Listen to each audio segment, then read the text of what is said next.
Polo Democrático Alternativo.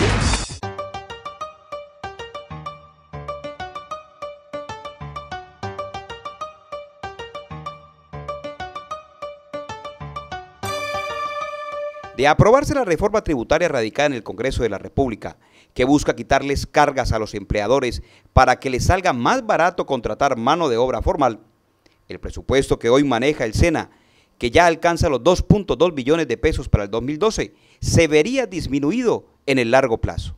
El gobierno hizo dos promesas de campaña. Una, que no haría una reforma tributaria por nada del mundo, y Mocus le preguntó, ¿lo puede escribir sobre piedra? Y dijo, lo escribo sobre piedra. Y dos, que no afectaría al SENA dentro de otro conjunto de entidades que son muy valiosas para la población y que hacen redistribución del ingreso. Pues bien, en esta reforma tributaria, que no es cierto que sea tan neutra, que sí golpea algunos segmentos de la población, adicionalmente se ha determinado por parte del gobierno proponer que las rentas de financiación del SENA, del ICBF y de las cajas de compensación familiar que hacen salario social, sean financiados no con una renta parafiscal, sino que se saque de una parte del impuesto de renta. Ese cambio pone en severos aprietos estas entidades. Uno, porque se liquida anualmente ese impuesto de renta, de modo que el flujo de estas entidades se va a ver severamente afectados. Pero dos, es mucho más susceptible a las crisis económicas esa fuente de financiación.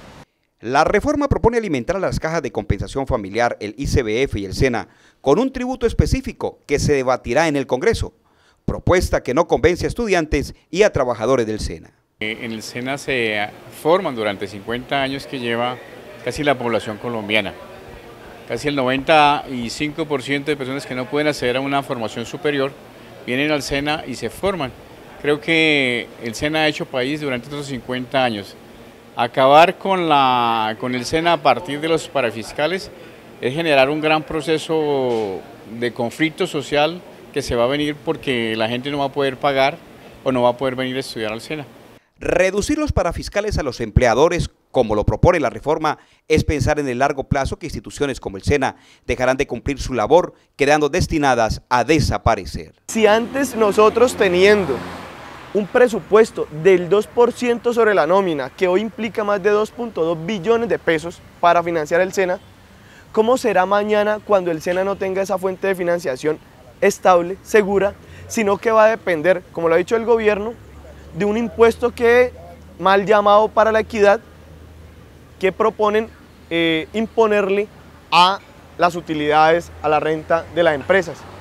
Tenemos una historia de evasión tributaria de las grandes empresas principalmente, pero además está claramente dicho, las exenciones tributarias que le han hecho al sector y a los principales, los monopolios en este país, lo que ha significado es que ellos acumulen más y en ningún momento ha significado que aumente sus plantas de personal o que mejore el salario de los trabajadores. Ese efecto tributario va a generar un impacto fuertísimo en las finanzas del SENA y evidentemente va a agudizar las dificultades en infraestructura, en planta personal, en calidad de la formación en el SENA. Es decir, es un anuncio, es una declaración terrible del Gobierno Nacional de Santos, de una declaración de privatización de la entidad. Según la propuesta del gobierno, el ICBF y el SENA no solo contarán con los recursos necesarios para su funcionamiento, sino que adicionalmente se robustecerán en el tiempo, lo que para el congresista Wilson Arias es una mentira. La determinación viola el pacto social que en 1957 hicieron los trabajadores y por lo tanto no honra esos compromisos añejos e históricos.